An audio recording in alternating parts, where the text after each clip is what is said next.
Alhamdulillah, di dalam kesempatan yang sangat mulia ini kita bisa berkumpul di Masjid Ar-Rahmah ini dalam melaksanakan sholat Idul Fitri. Kami mengucapkan minal aizina wal faizin, mohon maaf lahir dan batin. Hadirin rahimakumullah, ketika dahaga sudah biasa kita tahan, ketika itu pula yang disebut dengan menahan rasa lapar itu berakhir, penghujung Ramadan kita bersih dengan kebahagiaan yang kita dapat selama ini. Malam ini takbir menggema di seluruh dunia, menyebut dan menyambut kemenangan di bulan suci Ramadan. Air mata sudah tak terbendung menahan kesedihan ketika kita merasa belum puas beribadah di bulan suci Ramadan. Amalan ringan yang berlipat ganda, amalan puasa, amalan membaca ayat suci Al-Quran sungguh berarti bagi kita semua yang menjalani di bulan suci Ramadan. Ramadan datang membawa ganjaran dengan penuh keangkuhan dan kita bersambut dengan yang disebut dengan membaca ayat suci Al-Quran, dan dia mulai, duhai jiwa yang penuh ketentraman, hati ini yang membeku, dingin keras, tak layak dipandang, menjelma di dalam kegelapan, menutup dalam kesempatan sejenak. Ketika kita kutatap kitab dan kita kubaca, jari demi jari kita buka untuk membaca ayat suci Al-Quran, kita lewati. Hadirin rahimahullah, semuanya itu mudah-mudahan kita menjadi amal kebaikan kita, menjadikan catatan amal yang rapi nanti ketika kita kembali ke hadapan Allah Subhanahu wa taala. Hadirin rahimahullah, lis-shaimi farhatani, farhatun indal iftar wa farhatun inda liqa'i rabbi. Puasa itu ada dua kegembiraan. Yang pertama adalah ketika kita bertemu dengan yang disebut dengan berbuka puasa, indal iftar. Yang kedua adalah ketika kita nanti bertemunya dengan Allah Subhanahu wa taala. Ma la ainun ra'at wa la udhunun sami'at wa la khatarun illa biqalbil bashar. Ketemu dengan Allah Subhanahu wa taala tidak akan pernah kita rasakan dengan pandangan yang kasat mata, dan kita tidak akan pernah mendengarnya dengan sandungan yang disebut dengan pendengaran yang luar biasa, dan ucapan pun wala biqalbil basar, dan kita menyentuhnya pun dengan hati yang paling dalam. Kita nanti ketemu dengan Allah Subhanahu wa taala, dan itu adalah puncaknya kebahagiaan kita nanti di akhirat. Hadirin rahimahullah, Allah Subhanahu wa taala telah menjelaskan, a'udzubillahi minasyaitonir rajim, bismillahirrahmanirrahim. Ya ayyuhallazina amanu taqullaha wal tanzur nafsum ma qaddamat lighad. Wattaqullaha innallaha khabirum bima ta'malun. Kata Allah Subhanahu wa taala, ya ayyuhallazina amanu, wahai orang-orang yang beriman, ittaqullaha wal tanzur nafsum ma qaddamat lighad.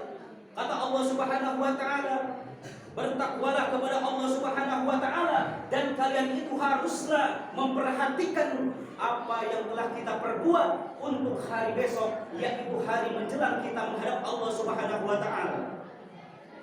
Hadirin rahimahullah, ketika kita menghadap Allah Subhanahu wa taala, yang namanya pejabat semuanya mati, yang namanya seorang konglomerat adalah semuanya mati, yang namanya seorang kiai dia mati, seorang ustaz dan seorang rakyat pun semuanya mati dan menghadap Allah Subhanahu wa taala. Kata Allah, wal tanzur nafsum ma qaddamat lighad. Hendaklah kalian memperhatikan apa yang kalian akan bawa di hari esok menghadap Allah Subhanahu wa taala. Hadirin rahimakumullah, di hari ini kita ada yang disebut dengan budaya mudik. Hadirin merasa apa di dalam hatinya? Gembira, karena kenapa? Akan mudik. Mudiknya membawa apa? Memperlihatkan ke tetangga kita, ada yang membawa mobil mewah, ada yang membawa yang disebut dengan istilahnya hadiah untuk tetangga, ada juga yang membawa yang disebut dengan hadiah buat orang tuanya, dan itu semuanya diperlihatkan ketika kita mudik. Apa di dalam hati kita? Merasa tenang, merasa bangga, merasa bahagia.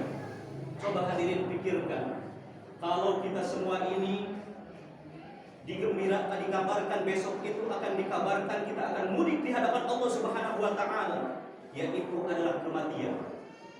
Apa yang akan dikatakan di hari ini dan apa yang akan dilakukan di hari ini? Apakah kita bergembira atau merasa bersedih? Pertanyaannya, kenapa kita bersedih? Kita bongkar di hari ini. Yang pertama, kita merasa sedih ketika kita akan menghadap Allah Subhanahu wa taala. Apa? Karena tidak membawa bekal. Ketika orang mudik, banyak pembekalannya, uang banyak, deposito banyak, adanya yang disebut dengan hewan kurban. Ketika kita akan menjelang menghadap Shiratal Mustaqim, kita bawa nanti di hadapan Allah Subhanahu wa taala. Tapi ketika kita meninggal dunia tidak membawa apa-apa, kita gigit jari dan menangis. Walaupun menangisnya menangis darah, kita tidak akan bisa lagi kembali ke muka bumi ini. Hadirin rahimakumullah, kita perhatikan. Yang pertama, karena kita tidak memikirkan apa yang harus kita bawa di hari esok atau di hari kematian. Haruslah kita persiapkan di hari ini sebelum Allah Subhanahu wa taala menjemput kita yang disebut dengan ajal atau yang disebut dengan kematian. Hadirin rahimakumullah, yang kedua, karena kita tidak memperhatikan yang disebut dengan zikrullah atau yang disebut dengan berzikir kepada Allah, bi'ilahi kalimatillah, dengan mengucapkan kalimat la ilaha illallah. Kalau kita selalu mengumandangkan kalimat la ilaha illallah ketika kita berhadapan dan menghadap kembali kepada Allah Subhanahu wa taala, insya Allah hati kita akan menjadikan tenang dan hati kita ini akan selalu rindu dan kita selalu akan ada pertolongan dari Allah Subhanahu wa taala. Hadirin rahimakumullah, ketika kita berpuasa ada yang disebut dengan menahan lapar dan dahaga. Rubbas shaimin wa laysa lahu min siyamihi illa al-ju' wal 'atash. Wa rubbal qa'imin wa laysa lahu min qiyamihi illa al-ta'am. Sangat banyak orang yang nihil berpuasanya, dia tidak membawa apa-apa. Hanya adalah lapar dan dahaga saja. Menahan lapar dan dahaga saja. Kenapa? Karena dia tidak menahan yang disebut dengan panca inderanya, tidak berpuasa, yaitu dengan menahan pandangan kita, menahan lisan kita tidak membicarakan orang lain, menahan tangan kita, semuanya panca indera kita. Berpuasa hanyalah berpuasa karena Allah Subhanahu wa taala. Wa laisa lahu min qiyamihi illa ta'am. Dan sangatlah orang yang banyak membaca sholawat dan dia mengerjakan sholat di tengah qiyamul lail atau di tengah malam, dia juga tidak membawa apa-apa, zero di hadapan Allah Subhanahu wa taala atau nol di hadapan Allah Subhanahu wa taala. Kecuali orang yang hanya melakukan yang disebut dengan sholatnya itu karena Allah dan puasanya itu karena Allah Subhanahu wa taala, dia akan membawa yang disebut dengan kemenangan. Hadirin rahimakumullah, ketika kita hidup di muka bumi ini, ketika kita yang disebut dengan ingin memiliki ketenangan jiwa, ingin memiliki yang disebut dengan ketentraman di dunia dan di akhirat, apa resepnya? Hadirin rahimakumullah, Abu Bakar As-Sini mengatakan bahwa kegelapan ada 5 yang disebut dengan lampunya, lampu untuk menerangi yang disebut dengan kegelapan itu sendiri. Apa sesungguhnya yang 5 faktor itu? Ketika kata Abu Bakar As-Siddiq, an Abi Bakrin As-Siddiq bi Abu Bakar As-Siddiq radhiyallahu anhu, saha Allah Gusti Allah Subhanahu wa taala anhu ka Abu Bakar As-Siddiq, ad-dulmatul khamsu, kegelapan itu ada 5. Yang pertama adalah wasuruhu laha khamsu, hubbud dunya dur'atun wa sirajulaha at-taqwa. Yang disebut dengan lampunya pun atau penerangnya pun ada 5. Ketika kita memiliki yang disebut dengan kegelapan hati, solusinya ada 5 perkara. Yang pertama, kata Abu Bakar As-Siddiq radhiyallahu anhu, cinta kepada dunia adalah suatu kegelapan dan lampunya, penerangnya atau yang disebut untuk peneranginya adalah takwa kepada Allah Subhanahu wa taala. Hadirin rahimakumullah, hubbud dunya hiya dunya aqallun minal qalil wa asiquha minan adabun minad dalil. Dunia ini adalah hina dan paling hina daripada yang terhina, dan orang yang mencintai dunia adalah orang yang paling terhina di hadapan Allah Subhanahu wa taala. Nauzubillah min dzalik. Hadirin rahimakumullah, Allah Subhanahu wa taala telah memberikan statement kepada kita di dalam Al-Qur'anul Karim. A'udzu billahi minasyaitonir rajim. Bismillahirrahmanirrahim. Alhaakumut takasur hatta zurtumul maqabir. Telah melalaikanmu bermegah-megahan mengejar dunia, telah melalaikanmu bermegah-megahan mengejar yang disebut dengan jabatan, telah melalaikanmu mengejar yang disebut dengan kenikmatan dunia, hatta zurtumul maqabir, kata Allah Subhanahu wa taala, sampai kalian masuk kepada liang kubur. Ketika kita dihadapkan dengan liang lahat, semuanya hati kita merasa letih, merasa lemah, merasa terkikis, merasa semuanya itu hanyalah Allah Subhanahu wa taala yang memilikinya. Hadirin rahimakumullah, yang kedua adanya yang disebut dengan wazanbun dha'atun wa syirajuhu lahu at-taubah. Yang kedua adalah dosa dan penerangnya adalah suatu kegelapan, lampu penerangnya adalah tobat. Ketika kita banyak berdosa kepada Allah Subhanahu wa taala, ketika kita setiap hari melakukan dosa dan dosa kepada keluarga, dosa kepada masyarakat, dosa dan kepada yang lainnya, kita semuanya itu menjadikan gumpalan, menjadikan kegelapan nanti di dunia dan di akhirat nanti, dan penerangnya adalah hanya satu, yaitu taubat kepada Allah Subhanahu wa taala. Hadirin yang kami hormati, yang ketiga adalah wa qabruhu dul'atun wa syirajun la ilaha illallah Muhammadur Rasulullah. Yang ketiga adalah kuburan. Kuburan adalah gelap dan lampu atau penerangnya adalah bacaan kalimat la ilaha illallah Muhammadur Rasulullah. Hadirin rahimakumullah, hari ini kita bayangkan ketika kita masuk ke dalam liang lahat atau ke dalam liang kubur, semuanya gelap dan di atasnya tertutup. Seorang kiai semuanya masuk ke dalam liang kubur, seorang pejabat semuanya masuk kepada liang kubur. Semuanya itu bayangkan hadirin rahimakumullah, gelap tertutup, semuanya rapat. Kalau kita diberikan penerangan dengan 2000 watt kepada yang disebut dengan liang kubur atau liang lahat, semuanya itu tidak ada apa-apanya. Kalau kita sediakan lampu neon yang sangat besar untuk menerangi yang ahli kubur, apakah itu jadi penerang? Itu tidak menjadikan penerang. Dan kalimat apa sesungguhnya rahasianya untuk menjadikan penerang? Kalimat la ilaha illallah Muhammadur Rasulullah. Kalimat la ilaha illallah Muhammadur Rasulullah. Al-khafataini fil lisan, menjadikan ringan dibacakan, tetapi menjadikan saqalat fil mizan, menjadikan sebuah pemberat ketika kita di mizan nanti di hadapan Allah Subhanahu wa taala. Orang banyak dosa, banyak berzina, banyak maling, banyak yang disebut dengan mabuk. Ketika di mizan ditimbang orang tersebut dikarenakan mengucapkan kalimat la ilaha illallah ketika di dunianya, dia sakola menjadikan pemberat kalimat la ilaha illallah, dan dia akhirnya diponis karena Allah Subhanahu wa taala wa udkhilal jannah, dia akan masuk ke dalam surganya Allah Subhanahu wa taala karena di dalam mulutnya selalu dikumandangkan kalimat la ilaha illallah Muhammadur Rasulullah.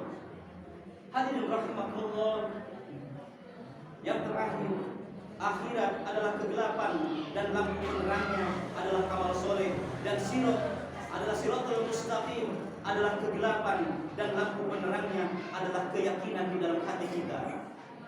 Hadirin rahimakumullah, mudah-mudahan ketika kita berdoa kepada Allah Subhanahu wa taala, semuanya doa kita dikabul oleh Allah Rabbul Alamin. Ketika di tahun ini belum tercapai cita-cita, tahun yang akan datang Allah kabul doa-doa kita, amin ya Allah. Ada sebuah rahasia di dalam kitab Riyadhus Shalihin. Apa sesungguhnya rahasia untuk kita mendapatkan di dunia hasanah wa fil akhirati hasanah? Yang pertama, al-ikhlasu fil ibadah. Rahasianya ikhlas di dalam beribadah kepada Allah Subhanahu wa taala. Yang kedua, rahasia untuk mendapatkan di dunia hasanah wa fil akhirati hasanah, yaitu adalah birrul walidain. Hormatilah kedua orang tua kita, orang tua kita yang telah melahirkan. Kalau kita memiliki uang segudang dan untuk menaikkan haji, orang tua atau ibu kita dibandingkan dengan satu tetes air susu yang dikeluarkan ke mulut kita untuk menyambung hidup kita, itu tidak apa-apanya dan tidak akan terbalasnya satu tetes air susu yang diberikan kepada kita. Hadirin rahimakumullah, orang tua kita yang telah membesarkan kita, ketika di bulan suci Ramadan ini kita datang, kita berikan yang disebut dengan senyuman kepada orang tua kita. Karena kata Nabi Muhammad SAW, Allah Subhanahu wa taala akan merasa tersenyum. Allah Subhanahu wa taala akan merasa bergembira apabila seorang hamba menjadikan gembira orang tuanya. Orang tua kita merasa gembira, merasa sayang, merasa gembira akibat perilaku kita. Allah pun akan merasa sayang kepada kita. Jadikanlah orang tua kita sebagai raja, maka Allah Subhanahu wa taala akan menjadikan kita sebagai raja di dunia dan nanti di akhirat sebagai raja. Karena kenapa? Memuliakan birrul walidain, memuliakan orang tua. Maka sangat pantas yang disebut dengan Allah Subhanahu wa taala telah menitipkan apa? Menitipkan yang disebut dengan surga di bawah telapak kaki seorang ibu. Hadirin rahimakumullah, rahasia yang ketiga silaturahmi. Untuk mendapatkan di dunia hasanah wa bil akhirati hasanah, rahasia yang ketiga adalah silaturahmi. Ketika di ujung bulan suci Ramadan ini ditutup dengan salat Idul Fitri, silaturahmi datangi tetangga kita, datangi saudara-saudara kita, datangi orang yang pernah kita sakiti, datangi orang yang pernah kita musuhi, dan datangi orang yang pernah kita teteskan air matanya. Kenapa? Karena kata Rasulullah SAW, kalau kalian lebih dari 3 hari melakukan permusuhan, kalau kalian melakukan permusuhan atau saling berkhianat, saling menjatuhkan, saling membenci lebih dari 3 hari, faqad yuhawidani aw yunasirun, akutkanlah oleh kalian mau menjadikan seorang Nasrani atau seorang Yahudi atau seorang Majusi atau penyembah berhala. Na'udzubillah min dzalik. Berarti hari ini kita saling melubarkan, saling memaafkan yang satu dengan yang lainnya. Jangan sampai ketika kita perbedaan pendapat dengan adik dan kakak sehingga saling membenci. Jangan sampai kita pembagian waris, karena pembagian waris itu adalah sensitif, saling membenci dari tahun ke tahun.